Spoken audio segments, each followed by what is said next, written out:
मूल नीति र नेतृत्वको सुरक्षा हाम्रो लागि चुनौतीपूर्ण विषय हो। हामी अन्य व्यक्तिहरू हामी कोही ढलौँला, कोही जेल पुगौँला, कोही शहीद बनिएला, त्यो ठुलो कुरो होइन। तर कुनै पनि हालतमा हामी क्रान्ति को अवसान हामी चाहँदैनौँ। सुदण्ड पथ भन्नु साथै तपाईँले जनयुद्ध भनेर बुझ्नुहोस्, अर्थात् जनताको पक्षमा गरिने युद्धको एउटा प्रतीक हो। एउटा त्यो सुदण्डलाई एउटा व्यक्ति मात्रै नभएर एउटा संस्था हो, एउटा त्यो प्रतीक हो। तर शाब्दिक अर्थबाट हुँदाखेरि यसलाई हामीले सही दण्ड, हामीले जसलाई चाहिँ दण्ड दिनुपर्ने हो त्यसलाई हामी दण्ड दिन्छौँ र हामी जसको लागि चाहिँ हामीले एउटा सही न्याय दिनुपर्ने हो उसको लागि हामीले लड्ने हो, उसको मुक्तिको लागि लड्ने हो, जनताको मुक्तिको लागि लड्ने हो। तपाईँले कुन देशमा देख्नुहुन्छ कि प्रधान न्यायाधीशले वा अदालतले प्रधानमन्त्री छान्छन् वा शासकीय प्रमुख छान्छन्, कार्यकारी शासक यो बनाउनुपर्छ। अब त्यति मात्र होइन, अहिले पछिल्लो घटनामा हेर्नुहोस् त, मन्त्रीहरू कहाँबाट आउँछन्? सर्वोच्चका न्यायाधीशहरूले यो मेरो व्यक्तिहरू राखिदिनु पर्यो। यो विश्वमा कुनै पनि देशमा भएको अवस्था हो। यसलाई तपाईँले के बुझ्नुहोस् भने यो निब्ने बेलाको बत्ती झिपिक्क बढी बल्छ अरे। नेपालको अवस्था तपाईँले केही बुझ्नु। हामीले विश्वको उदाहरण हेर्ने भने दशकौँ लागेको छ, 10 वर्षलाई एभरेज भन्छन्। हामी 10 वर्ष लड्नु पऱ्यो भने हामी लड्न तयार छौँ, त्योभन्दा बढी लड्नु पऱ्यो भने हामी तयार छौँ। सुदण्ड पथलाई सिधै यसलाई तपाईँले जनयुद्ध भनेर बुझ्नुहोस्। यो जनताको मुक्तिको लागि एउटा सुरु भएको एउटा युद्ध भनेर तपाईँले बुझ्नुभएको हुन्छ। हामीले शिववाद भन्ने पनि सायद विश्वमा हामीले पहिलोपटक हामीले प्रयोग गर्दैछौँ यो शब्दको, र यसलाई चाहिँ शिववाद एउटा यसलाई गजुर पिक मात्रै सम्झिनुहोस्। तर यसको फेरि तपाईँले पिलरबाट हेर्नुहुन्छ भने, जगबाट हेर्नुहुन्छ भने त्यो मार्क्सवादकै एउटा सबैभन्दा उपरि एउटा संरचना भनेर बुझ्नुभएको हुन्छ। हामीले मासी अथवा मार्क्सवाद, लेनिनवाद, माओवादलाई मान्दै हामी शिववादका प्रयोगहरूलाई पनि हामीले प्रयोग गर्ने भनेका हौँ। शिववाद हामीले गाउँको तरिकाले मात्रै लड्न खोज्यो भने पनि यो शासकहरूले फेरि हामीलाई त्यसमा अर्कै तरिकाले हमला गरेछन् र हामी फेरि सहरको तरिकाले मात्रै जान सक्ने अवस्था पनि नेपालको अवस्था होइन। किनभने अधिकतम भूभागहरू ग्रामीण भेगका छन्। हामी गाउँ र सहर दुईटैको संयोजन, जो सहरमा जन्मिनु भएको छ उहाँलाई अर्बन गुरिल्लाको रूपले हामी अगाडि बढ्नेछौँ। हामीले अन्ततः हामी वैज्ञानिक समाजवादमै पुग्ने हो। तर वैज्ञानिक समाजमा पुग्नुको लागि त्यो देश चाहिँ पहिला समाजवादी हुनु आवश्यक छ। पहिला राष्ट्रिय समाजवादी क्रान्ति पुरा गर्ने, त्यहाँ पुगिसकेपछि चाहिँ वैज्ञानिक समाजवादमा हामी फड्को मार्ने, प्रवेश गर्ने भन्ने हो। कुनै समयको क्रान्तिकारी शक्ति विश्वमा धेरै ठाउँमा अति दक्षिणपन्थी भएर निस्केका छन् र त्यो दक्षिणपन्थीहरू चाहिँ फेरि पछिल्लो क्रान्तिकारीहरूले आएर विस्थापित गरेको उदाहरण जस्तो मैले तपाईँलाई अघि चाइनाकै पनि दिएँ। र हामी यी बाटो बिराएका कमरेडहरूलाई, अग्रजहरूलाई अझै पनि हामी सुध्रिने हामीले केही समय, केही महिना हामीले मौका दिनेछौँ र पनि सुध्रिनु भएर भने त्यसमा उहाँहरूकै हिजोको शपथहरू, उहाँहरूले के भन्नुभएको छ हामीसँग पटक भन्नु भने, यदि हामीले गल्ती गऱ्यौँ भने, यदि हामीले क्रान्तिलाई विसर्जन गऱ्यौँ भने, यदि हामीले क्रान्ति पुरा नभइकन यदि हामीले कुनै पनि ठाउँमा चुक्यौँ भने तपाईँहरूसँग भएको गोली त्यो हामीलाई नै प्रयोग गर्न सक्नुहुन्छ। इतिहास निर्मम हुन्छ, क्रान्ति निर्मम हुन्छ, यो सबैलाई थाहा भएको कुरा हो। भोलि गएर हाम्रा क्रान्ति र हाम्रो सङ्घर्षमा उहाँहरू बाधक बन्नुभयो भने सायद उहाँहरूको इतिहास साह्रै नै निर्मम हुनेछ। त्यसमा हामी कति पनि चुक्ने छैनौँ। कुनै पनि देशमा क्रान्ति पछाडि मात्रै व्यवस्था प्राप्त भएको छ, अर्थात् बलको प्रयोगबाट मात्रै व्यवस्था भएको छ। कहीँ पनि मागेर पनि प्राप्त भएको छैन, चुनाव लडेर पनि व्यवस्था परिवर्तन भएको छैन। चुनाव लड्नु भनेको त त्यही व्यवस्थालाई स्वीकार्नु हो। चुनाव लड्नु भनेको त त्यही व्यवस्थामा गएर संविधानको हामीले शपथ खानु। शपथ खाइसकेपछि त्यो व्यक्तिले केही गर्न सक्दैन। प्रचण्डको हालत त्यही भएको। तर पछिल्ला केही नेतृत्वहरू, हामीले उहाँहरूलाई पनि नेतृत्व नै भन्थ्यौँ, समकालीन भन्दा उहाँहरू केही वर्ष भए पनि हामीभन्दा अगाडिको हुनुहुन्छ, हिजो पनि वरियतामा माथि हुनुहुन्थ्यो। उहाँहरूले फेरि बाटो हुनुहुँदैछ। अब यही व्यवस्थामा आएर चुनावमा जाने, यही व्यवस्थालाई चाहिँ अब मत्यार बन्नको लागि उहाँहरू तयार हुनुहुन्छ। उहाँहरू पनि हामी भन्न चाहन्छौँ, तपाईँहरू होसियार र खबरदार। तपाईँहरू यदि यही बाटो लिएर जानुहुन्छ भने सायद तपाईँहरूको सवालमा मैले अघि भनेका शब्दहरू आउने अवस्थाहरू छ। नेपाली जनतालाई हामी यही आग्रह गर्न चाहन्छौँ कि अबको जनयुद्धमा तपाईँको प्रत्यक्ष वा परोक्ष सहयोग हुनेछ, समर्थन हुनेछ, र होइन भने यसको विपक्षमा चाहिँ नलाग्नको लागि तपाईँहरूलाई हामी आग्रह गर्दछौँ। यदि यसको विपक्षमा लाग्नुभयो भने तपाईँहरूको क्रान्तिको युद्धको आँखा हुँदैन र त्यसले नापे जति पनि गर्दैन। कहिले कहिले नापिएको भन्दा बढी दुर्घटनाहरू पनि हुन्छन्। यसमा हामी के भन्छौँ भने तपाईँहरू यसमा नपर्नुहोस्, कि त यसलाई समर्थन गर्नुहोस् हामीले यसलाई प्रष्ट यही शब्द बोलेका छौँ। तपाईँहरूले हामीलाई हाम्रो व्यवस्थालाई हाम्रो सपनालाई स्वीकार्नुहोस्, त्यसमा तपाईँ पनि पर्नुहुन्छ। तपाईँकै सपना हो, यो तपाईँकै मुक्तिको सपना हो। तपाईँ जस्तै श्रमजीवी व्यक्तिहरूको, तपाईँहरू जस्तै शोषित पीडित अन्याय परेका व्यक्तिहरूको यो एउटा आवाज हो। यसलाई रोक्ने प्रयास नगर्नुहोला, अन्यथा आउन सक्ने सम्भावित कुराहरूको परिणाम त्यो तपाईँ नै जिम्मेवार हो भन्ने हामी बुझ्छौँ। के तपाईँहरू भूमिगत हुनुभएको हो? तपाईँहरूले जनयुद्धको औपचारिक घोषणा कहिले गर्नुहुन्छ?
यसो गर्नुपर्ने भयो, भोलि हामी एकपल्ट भेट्नै पर्ने भयो। फेरि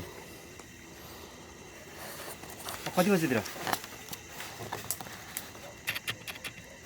हो त्यो हाम्रो अस्तिको बैठकको कुराहरू चाहिँ हामी यहाँ त्यो सार्वजनिक गर्दैछौँ प्रेसबाट। त्यो विषयमा पनि र अब पछिको यो हाम्रो कार्यान्वित यो हाम्रो कार्यदिशाको बारेमा चाहिँ भोलि एकपटक यहाँ रहेकाहरूसँग चाहिँ भेटघाट गर्ने कार्यक्रम छ है। हामी पर्सि होइन त उता बाहिर यहाँबाट ल 26 गते होइन त, भोलि चाहिँ हामी भेटौँ न त एकपल्ट है। त्यो प्रेसपट्टिको काम सकाएर अब बाँकी कुरा भोलि नै बोलौँ हामी है त। ल मोबाइलमा धेरै कुरा नबोलौँ, भोलि नै बोलौँ हामी।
दर्शकबिन, आज हामीसँग हुनुहुन्छ नेकपा शिवादीका प्रवक्ता कमरेड प्रतिवाद।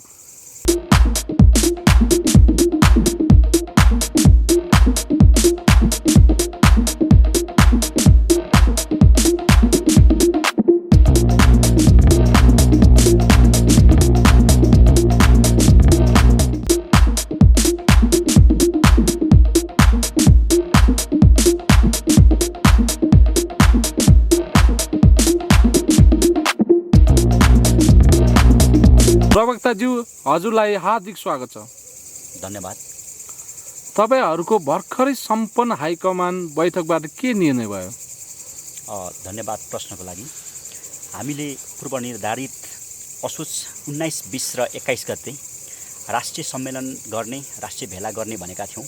तर हामीले देशको बदलिँदो परिस्थिति, राजनीतिक अवस्था सबै कुरालाई मध्यनजर गरेर र त्यो मात्रै नभएर अन्य हाम्रा वाम घटक, हाम्रा क्रान्तिकारी शक्तिहरू बीच पनि एकता हुँदै गएको, कतिको हामीले वरीयता र पदीय जिम्मेवारीहरू पनि निर्धारण गर्नुपर्ने भएको हुनाले हामीले राष्ट्रिय सम्मेलनलाई हामी आगामी फागुन 1 गते जनयुद्ध दिवसको दिन अवसर पारेर चाहिँ हामीले तोकेका छौँ।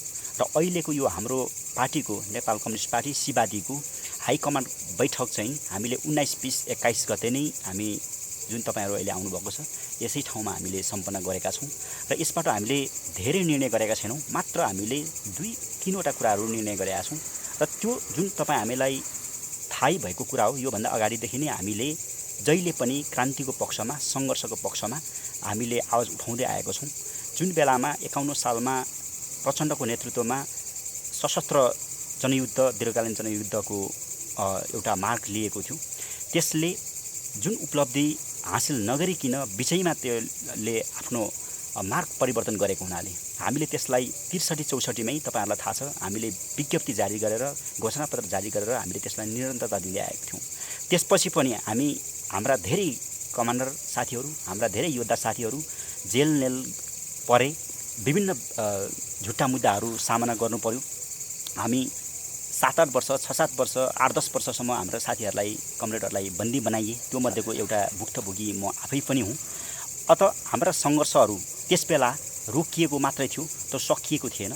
त्यसैको निरन्तरता स्वरूप अहिले हामीले फेरि पुनः क्रान्तिकारी शक्तिहरूलाई हामीले एकताबद्ध गर्दै हामीले एकीकृत एउटा जनक्रान्ति, जनयुद्धको बाटो, अझै जनक्रान्तिभन्दा यहाँ अलिकति त्यसको विभिन्न अर्थहरू लगाइएको हुनाले हामीले यसलाई प्रष्ट भाषामा तपाईँलाई भनेका छौँ, हामी यो जनयुद्ध भन्न चाहन्छौँ। र अहिले हामीले मात्र तपाईँको प्रश्नमा आउनुपर्दा हामीले जनयुद्धको कार्यनीति र कार्यदिशालाई हामीले पास गरेका छौँ, अर्थात् पारित गरेका छौँ। र यसमा हामीले छुटाउनै नहुने विषय अहिलेसम्मका हाम्रो क्रान्तिकारी धारलाई जे जति अहिले हामीले समाहित गर्दै आएका छौँ। र तपाईँले अब केही हप्ता पछाडि नै हाम्रो अन्य 2 वाम घटक जो आफूलाई क्रान्तिको लाइनमा, सङ्घर्षको लाइनमा, अर्थात् हाम्रो भाषामा बल प्रयोगको, हरेक कम्युनिस्ट पार्टीले हरेक कम्युनिस्ट राष्ट्रमा बल प्रयोगबाट मात्रै सत्ता प्राप्त हुन्छ। एउटा जनवादी व्यवस्था कहिले पनि चुनावबाट अथवा यही पुँजीवादी संसदीय व्यवस्थाको चुनावबाट वा त्यो नाममा हामी प्राप्त हुँदैन भन्ने कुरामा हामी प्रष्ट छौँ। र अन्ततः हामीले जनयुद्धको कार्यदिशालाई अगाडि बढाउने हाम्रो नीति पारित भएको छ, त्यसैलाई हामी अनुमोदित भएको छ। र नीति र नेतृत्वको कुरा उठेको थियो, हामीले कमरेड सुदण्डको नेतृत्वमा अब हामी आगामी जनयुद्ध, अर्थात् यसलाई जनयुद्ध भाग 2 पनि भन्न सकिन्छ। यदि हामीले 51 सालको जनयुद्धलाई हामीले पहिलो जनयुद्ध मान्ने हो भने कम्युनिस्ट आन्दोलनको सशस्त्र जनयुद्ध, औपचारिक घोषणा गरिएको जनयुद्धलाई हामीले मान्ने हो भने अबको जनयुद्ध हामी जनयुद्ध भाग 2 र यो कन्क्लुजन, अर्थात् यो हाम्रो समापन हुने खालको एउटा कार्यदिशा चाहिँ हामीले पास गरेका छौँ। हाम्रो मुख्य निर्णय भनेको यही हो। हाम्रो नीतिमा हामी जनयुद्ध, दीर्घकालीन सशस्त्र जनयुद्ध हुनेछ र नेतृत्वमा हाम्रो कमरेड सुदण्डको नेतृत्वमा चाहिँ हामी यसलाई अगाडि बढाउनेछौँ। तपाईँहरूले जनयुद्धको औपचारिक घोषणा कहिले गर्नुहुन्छ? यो धेरै हाम्रा कमरेडहरूलाई, धेरै हाम्रा नेपाली जनतालाई एउटा उठेको प्रश्न पनि हो। उहाँहरूलाई हामीले निकै लामो समयदेखि, हामी करिब 1.5-2 दशकदेखि हामी निरन्तर सङ्घर्षमा छौँ। मेरो आफ्नै, अब हाम्रो मूल नेतृत्वहरू त अझै त्योभन्दा अगाडिदेखि सङ्घर्षमा हुनुहुन्छ। हामी सबैलाई, नेपाली जनतालाई हामी के अवगत गर्न चाहन्छौँ भने जनयुद्धको औपचारिक घोषणा, त्यसको हामी अहिलेका शासन सत्ता व्यवस्थाका नायकीहरू, मतियारहरूले कहिले कुन तरिकाले उनीहरू प्रस्तुत हुन्छन्, हामी त्यसैको एउटा प्रतिकार गर्दै र प्रतिवाद गर्दै घोषणा गर्ने भनेका छौँ। र त्यो चाहिँ चाँडै आउने हामीले सम्भावना देखाएका छौँ। अर्थात् तपाईँलाई भन्नुपर्दा केही महिना पछाडि अब स्थानीय निकायको चुनावहरू आउने निश्चित भइसकेको छ र यो जनताको पक्षमा हुने छैन, त्यो जनवादी व्यवस्थाको अनुरूप हुने छैन।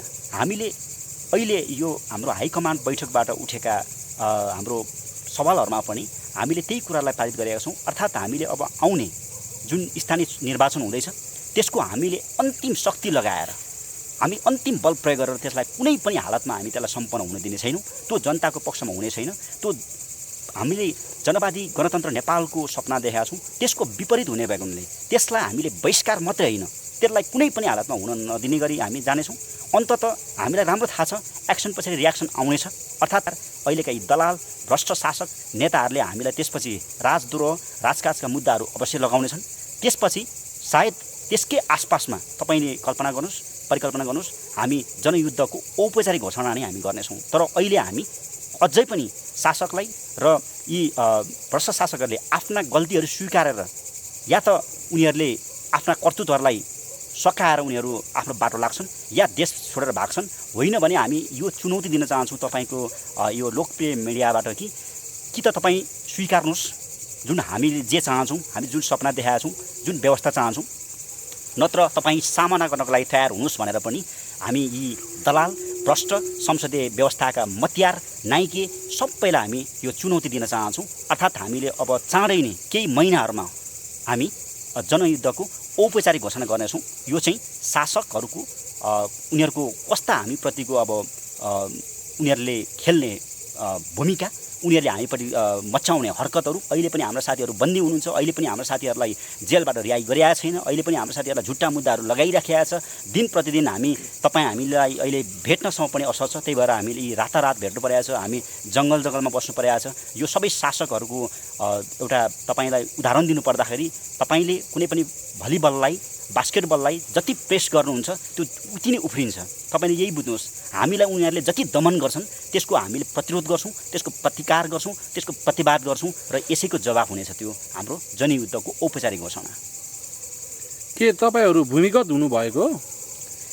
यसलाई हामीले प्रश्न भन्नुपर्दा हामी ती गलत, ती खराब, ती जुन एउटा यी शासकहरू भ्रष्ट शासकहरूको नजरमा हामी भूमिगत नै हौँ। गलत व्यक्तिहरू जुन एउटा यही शासक र सत्ताका पक्षपातीहरूको लागि हामी भूमिगत हौँ। तर जनतासँग हामी तपाईँहरूसँगै छौँ, तपाईँहरूसँगै नै हामी बसिरहेका छौँ, तपाईँहरूसँगै खाइरहेका छौँ, तपाईँहरूसँगै हिँडिरहेका छौँ, तपाईँहरूसँगै डुलिरहेका छौँ। तपाईँहरूको लागि हामी कहिले पनि भूमिगत होइनौँ। तर यो व्यवस्थाका मतियारहरू, नाइकेहरू र यिनीहरूका पक्षपातीहरूसँग हामी भूमिगत हौँ, किनभने उनीहरूसँग हामीले बदला लिनु छ, उनीहरूलाई हामीले कुनै पनि हालतमा यो नेपालबाट हामीले उनीहरूलाई मुक्त गर्नु छ, त्यही भएर उनीहरूको लागि हामी भूमिगत नै हौँ। तर यसलाई हामीले नीतिगत रूपमा तपाईँलाई भन्नुपर्दा हाम्रो पार्टीले अहिले मूल नीति र मूल नेतृत्वलाई सुरक्षाको लागि हामीले आफू सेफ हुनका लागि भूमिगत भए पनि हामी जनतासँग हामी खुल्ला छौँ, हामी जनता माझमै छौँ, जनतासँगै बसिरहेका छौँ। तपाईँहरू अझै जङ्गलमा बसेर कार्यक्रम गर्नुहुन्छ, अझै पनि कपडा लगाउनुहुन्छ, के तपाईँहरू भूमिगत होइन र? यी सामन्तीले भरिएका सहरहरू हाम्रो लागि होइनन्। हामीले चाहेको सपनाको सहर त अर्कै हुनेछ।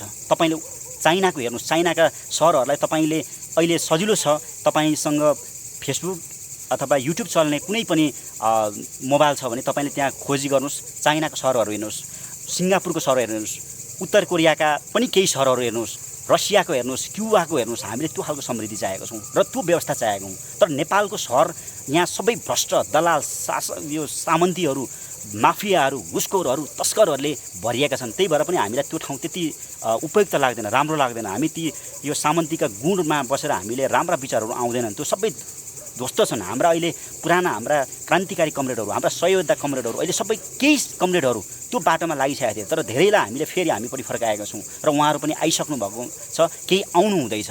तर जसले आफ्नो मार्ग बदल्न चाहँदैनन्, उनीहरूले आफ्ना क्रान्तिकारी धारलाई छोडेर अहिले यही व्यवस्थाका मतियार भएका छन्, उनीहरूलाई फेरि हाम्रो अन्तिम आग्रह हुनेछ, तपाईँहरूको हालत पनि फेरि कुनै समयमा च्याङ्काइसकेको जस्तो भएर देशै छाडेर अर्को एउटामा भाग्नु नपरोस्, टापुमा भाग्नु नपरोस्। अफगानिस्तानमा जस्तो राष्ट्रपतिहरू रातारात हेलिकप्टरबाट भाग्नुपर्ने जस्तो स्थिति आउन सक्छ। तपाईँहरू त्यसमा होसियार रहनुहोस्। जसरी सन यात सेनले नि गणतन्त्र त ल्याएको थियो नि चाइनामा, तर माओ सेतुङले फेरि किन लड्नु पर्यो?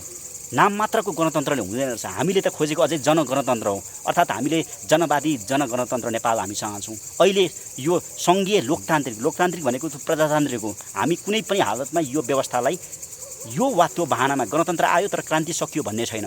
असली क्रान्ति हुन बाँकी छ र हामी त्यसकै अहिले हामी प्र्याक्टिसमा छौँ। त्यसैले पनि हामी यसलाई तपाईँले त्यसरी बुझ्न सक्नुहुन्छ। तपाईँहरूको मूल नेतृत्वलाई कहिले सार्वजनिक गर्नुहुन्छ? अवश्य पनि हामी औपचारिक जब हाम्रो जनयुद्धको घोषणा हुनेछ हामी त्यो बेला गर्नेछौँ। तर हामीलाई यो कुरा पनि थाहा छ, यी शासकहरूले, यी मतियारहरूले हाम्रो मूल नेतृत्वपट्टि कसरी खनिन्छन्। जसरी तपाईँले कमरेड गोन्जालो जो हाम्रो सबैको एउटा आदर्श हुनुहुन्छ। उहाँको इतिहास हेर्नुहोस्, उहाँ 29 वर्ष इतिहासमै सबैभन्दा कुनै पनि यो पृथ्वीमा त्यति लामो समय कैदीबन्दी कोही पनि बनाएका छन्। कति निर्मम हुन्छन् शासकहरू। यसमा अमेरिका र नेपालको सवालमा अमेरिका र भारत र पेरुको सवालमा हामीले हेर्ने हो भने पेरुमा अमेरिका एउटा साम्राज्यवादले कस्तो एउटा कठपुतली सरकार बनाएर उसलाई पटक पटक जब ऊ रिहा हुन लाग्ने त्यसपछि नयाँ मुद्दा जोड्ने, जब ऊ रिहा हुन लाग्ने तब उसलाई नयाँ मुद्दा थपिने, अन्ततः उसलाई 29 वर्ष जेलमा राखे। जेलमा राखेपछि क्रान्तिकारी मूल नेतृत्वको जब एउटा बन्दी जीवन सुरु भएपछि त्यो पार्टी कमजोर भयो।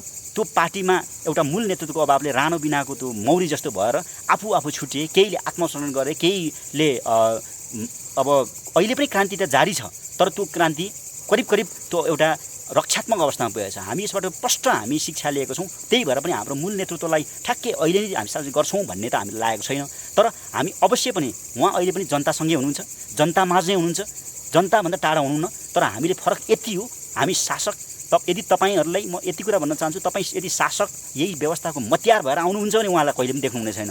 तर तपाईँ यो देशको असली जनता, तपाईँ शोषित पीडित एउटा मुक्तिकामी एउटा श्रमजीवी व्यक्तिको तर्फबाट तपाईँ हेर्नुहोस्, तपाईँसँगै हुनुहुन्छ कमरेड सुदण्ड, तपाईँभन्दा टाढा हुनुहुन्न। उहाँको लेख रचनाहरू हेर्दै जानुहोस्, उहाँको पुस्तकहरू हेर्दै जानुहोस्। उहाँले अब अनुहारको सवालमा योभन्दा अगाडि पनि हामीले उहाँको बारेमा केही कुरा हामीले निकालिसकेका छौँ, हामीले सुनाइसकेका छौँ तपाईँहरूलाई। हामीले योभन्दा बढी चाहिँ उहाँलाई अब धेरै हामी हाइलाइट गर्न चाहँदैनौँ। हामी योभन्दा बढी उहाँलाई अब बाहिर लिएर हामी तारो बनाउन चाहँदैनौँ। किनभने मैले भन्दा अगाडि तपाईँलाई भनिसकेँ, हामी मूल नीति र नेतृत्वको सुरक्षा हाम्रो लागि चुनौतीपूर्ण विषय हो। हामी अन्य व्यक्तिहरू हामी कोही ढलौँला, कोही जेल पुगौँला, कोही शहीद बनिएला, त्यो ठुलो कुरो होइन। तर कुनै पनि हालतमा हामी क्रान्ति को अवसान हामी चाहँदैनौँ। विश्वका कम्युनिस्ट कसैले पनि त्यो चाहँदैन। र हाम्रो नीति जहिले पनि बल प्रयोग गर्ने भइसकेपछि हामीले मूल नेतृत्वलाई चाहिँ हामीले एउटा सुरक्षाको हिसाबले पनि, नीति र नेतृत्वको सुरक्षाको हिसाबले हामी त्यो सुरक्षित राख्न खोजेका हौँ। तर जनताबाट उहाँ टाढा हुनुहुन्न, जनतासँगै हुनुहुन्छ। मैले तपाईँलाई योभन्दा अगाडि पनि भनिसकेँ। तर तपाईँले यसमा तपाईँको चस्मा, तपाईँको हेर्ने नजर चाहिँ बदल्न आवश्यक छ। यदि तपाईँ कमरेड सुदण्डलाई हेर्न चाहनुहुन्छ भने, तपाईँ देख्न चाहनुहुन्छ भने, भेट्न चाहनुहुन्छ भने तपाईँको बाटो कता छ त्यही अनुसार निर्धारण हुनेछ। तपाईँले सुदण्ड पथ भन्नुभएको छ, यसबारे केही बताइदिनुहोस् न। सुदण्ड पथलाई तपाईँले शाब्दिक अर्थतिर जानुभयो पनि केही फरक त नपर्ला। सही दण्ड भन्ने अर्थ लाग्छ। यहाँ नेपालको सवालमा हेर्नुहुन्छ भने हरेक व्यक्तिहरू हामीले हेर्दाखेरि 90% व्यक्तिहरू अर्थात् 90% व्यक्तिहरू दण्डित हुन आवश्यक छन्। अर्थात् हामीले विशेष गरी यो हामीले राज्य व्यवस्था, शासकीय व्यवस्थाहरू हेरौँ, शासकहरूको आफ्नो यो अहिलेको अवस्था त झन् नेपालको अवस्थालाई त कुनबाट सुरुवात गर्ने र कहाँ अन्त्य गर्ने। तपाईँ एउटा पत्रकारिता क्षेत्रमा हुनुहुन्छ, तपाईँ मिडियामा हुनुहुन्छ, मिडियामा भएको मान्छेले प्रत्येक कुराहरू तपाईँले अध्ययन गरिराख्नु भएको छ पक्कै पनि। यसमा मलाई कुनै सङ्गै छैन, यो धेरै मैले दोहोऱ्याउनु छैन। जुन कुरा तपाईँलाई पनि थाहा छ, मलाई पनि थाहा छ।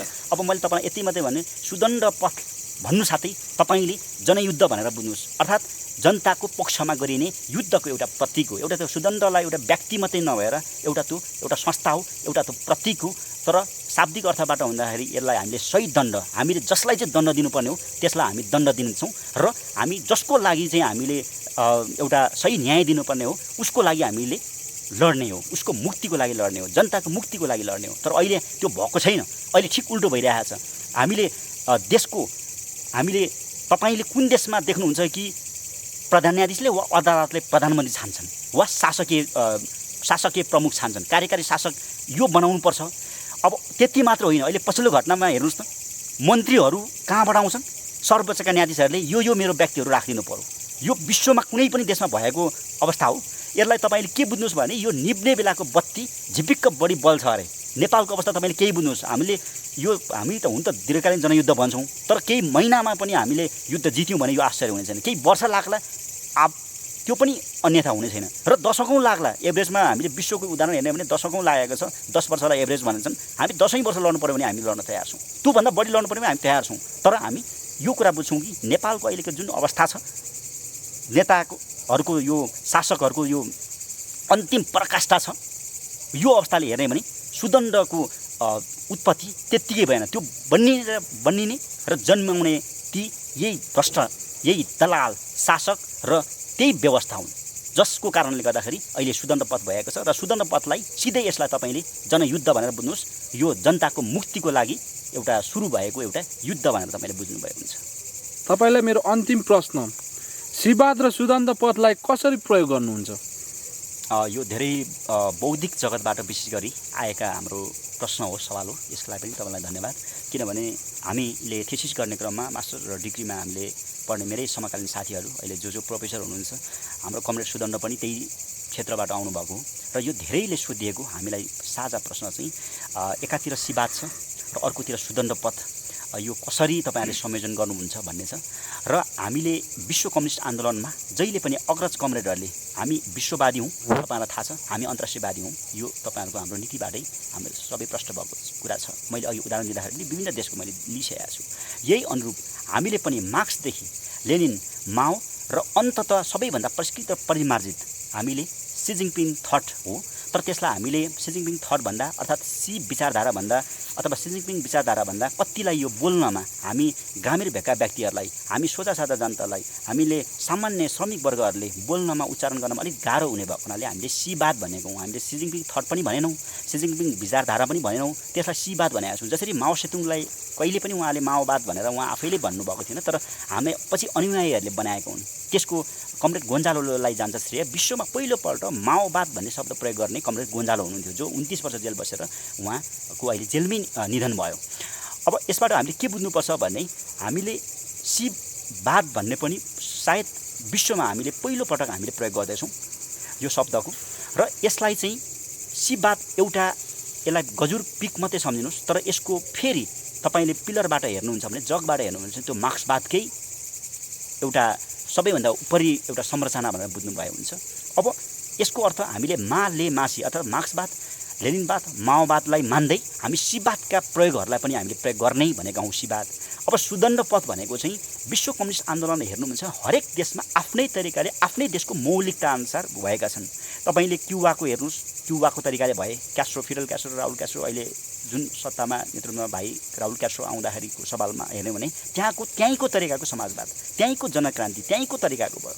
अब जुन देशमा हेर्छौँ, चाइनामा हेर्दाखेरि पनि माओ सेतुङ आफैले पनि भन्नुभएको छ, त्यो देशको परिस्थिति, त्यो देशको अवस्था, त्यसको त्यो सामाजिक राजनीतिक सम्पूर्ण भौगोलिक अवस्था अनुसार त्यही अनुरूपको हुनुपर्छ। यदि कसैले कसैको कपी क्याट गर्नु खोज्यो भने अथवा कपी पेस्ट गर्नु खोज्यो भने त्यो असफल हुन्छ।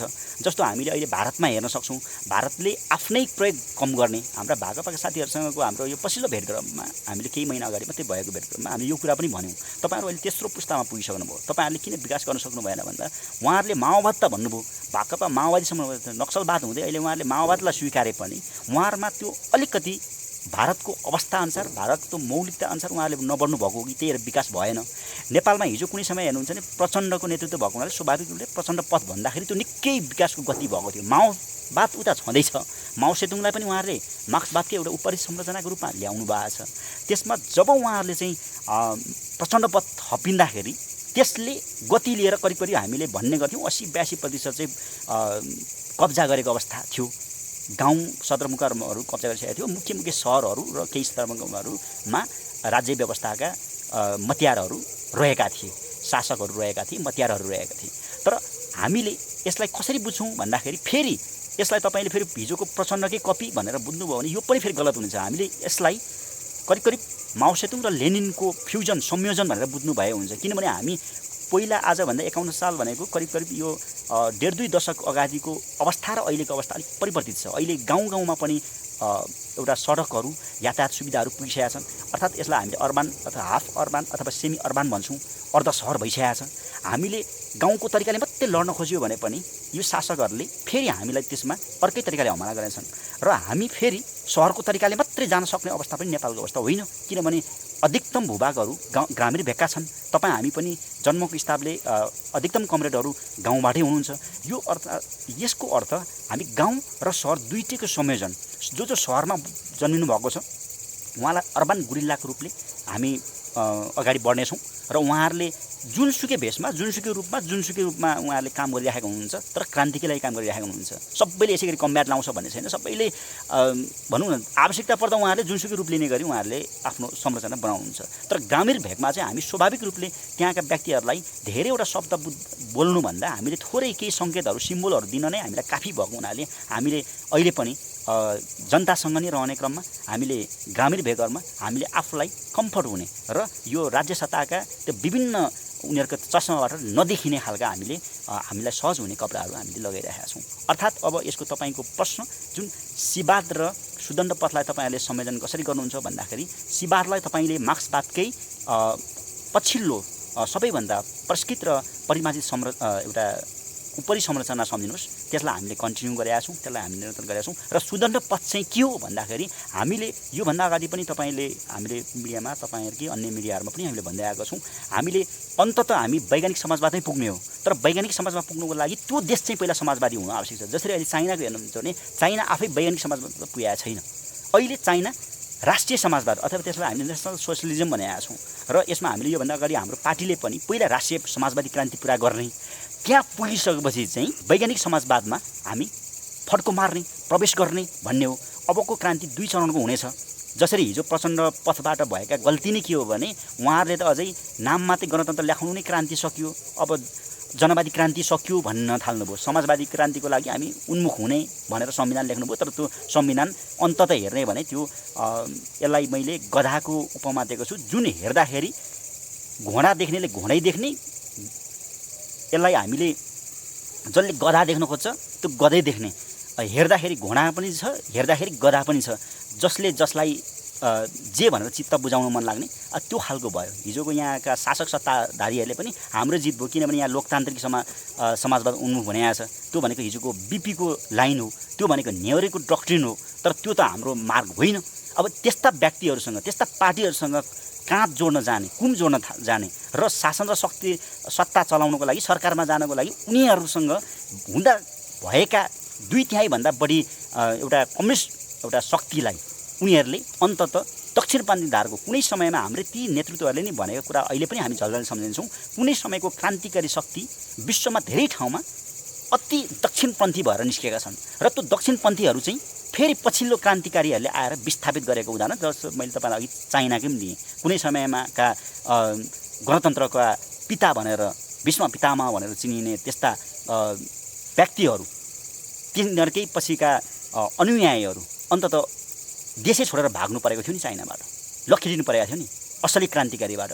र हामी यी बाटो बिराएका कमरेडहरूलाई, अग्रजहरूलाई अझै पनि हामी सुध्रिने, हामीले केही समय, केही महिना हामीले मौका दिनेछौँ र पनि सुध्रिनु भएर भने त्यसमा उहाँहरूकै हिजोको शपथहरू, उहाँहरूले के भन्नुभएको छ हामीसँग पटक भन्नु भने, यदि हामीले गल्ती गऱ्यौँ भने, यदि हामीले क्रान्तिलाई विसर्जन गऱ्यौँ भने, यदि हामीले क्रान्ति पुरा नभइकन यदि हामीले कुनै पनि ठाउँमा चुक्यौँ भने तपाईँहरूसँग भएको गोली त्यो हामीलाई नै प्रयोग गर्न सक्नुहुन्छ। हामीले उहाँहरूलाई अहिले यो आग्रह गर्दैछौँ, हाम्रै अग्रजहरू, हाम्रै निर्देशकहरूलाई अझै पनि हामी त्यो गोली प्रयोग गर्न चाहँदैनौँ। तर अन्ततः भोलि इतिहास निर्मम हुन्छ, क्रान्ति निर्मम हुन्छ, यो सबैलाई थाहा भएको कुरा हो। भोलि गएर हाम्रा क्रान्ति र हाम्रो सङ्घर्षमा उहाँहरू बाधक बन्नुभयो भने सायद उहाँहरूको इतिहास साह्रै नै निर्मम हुनेछ।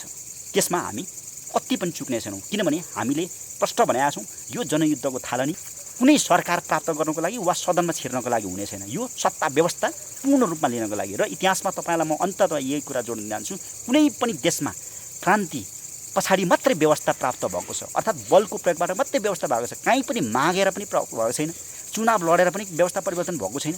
चुनाव लड्नु भनेको त त्यही व्यवस्थालाई स्वीकार्नु हो। चुनाव लड्नु भनेको त त्यही व्यवस्थामा गएर संविधानको हामीले शपथ खानु। शपथ खाइसकेपछि त्यो व्यक्तिले केही गर्न सक्दैन।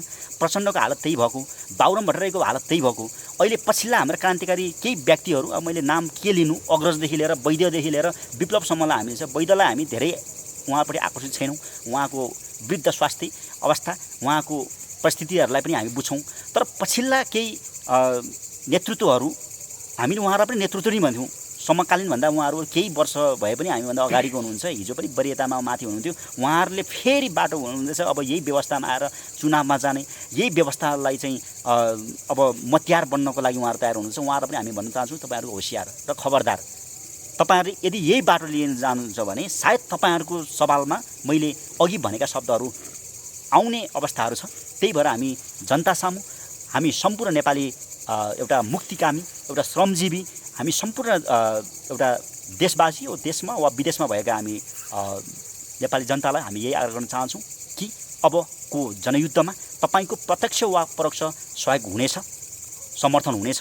र होइन भने यसको विपक्षमा चाहिँ नलाग्नको लागि तपाईँहरूलाई हामी आग्रह गर्दछौँ। यदि यसको विपक्षमा लाग्नुभयो भने तपाईँहरूको क्रान्तिको युद्धको आँखा हुँदैन र त्यसले नापे जति पनि गर्दैन। कहिले कहिले नापिएको भन्दा बढी दुर्घटनाहरू पनि हुन्छन्। यसमा हामी के भन्छौँ भने तपाईँहरू यसमा नपर्नुहोस्, कि त यसलाई समर्थन गर्नुहोस्। हामीले यसलाई प्रष्ट यही शब्द बोलेका छौँ। तपाईँहरूले हामीलाई हाम्रो व्यवस्थालाई हाम्रो सपनालाई स्वीकार्नुहोस्, त्यसमा तपाईँ पनि पर्नुहुन्छ। तपाईँकै सपना हो, यो तपाईँकै मुक्तिको सपना हो। तपाईँ जस्तै श्रमजीवी व्यक्तिहरूको, तपाईँहरू जस्तै शोषित पीडित अन्याय परेका व्यक्तिहरूको यो एउटा आवाज हो। यसलाई रोक्ने प्रयास नगर्नुहोला, अन्यथा आउन सक्ने सम्भावित कुराहरूको परिणाम त्यो तपाईँ नै जिम्मेवार हो भन्ने हामी बुझ्छौँ। र मैले तपाईँलाई यसको प्रयोग हामीले सिबारदेखि सुतन पथसम्मको र अहिले पछिल्लो घटनाक्रमहरूलाई चाहिँ हामीले फेरि यो आज निकै अनौपचारिक र कुनै पूर्व तयारी बिनाको यो तपाईँको सवाल जवाफलाई हामीले यति भन्न चाह्यौँ र आगामी दिनमा हामी बाँकी कुराहरू हामी बाहिर ल्याउँदै जानेछौँ। मैले तपाईँलाई यति भन्न सकेँ अहिले। हस्त कमरेड, तपाईँलाई अमूल्य समय र संवादको लागि धन्यवाद। हस्, तपाईँलाई पनि बाटो निकै अप्ठ्यारो थियो, कठिन थियो। तपाईँ यो ठाउँसम्म आइपुग्नको लागि तपाईँले यति अप्ठ्यारो बाटोहरू पार गर्दै हाम्रो केही मेसेजहरू, हाम्रो केही भनाइहरू लिनको लागि तपाईँ यहाँ आइदिनु भयो। यसको लागि तपाईँलाई धेरै धेरै धन्यवाद। तपाईँको मिडियालाई धेरै धेरै धन्यवाद।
Thank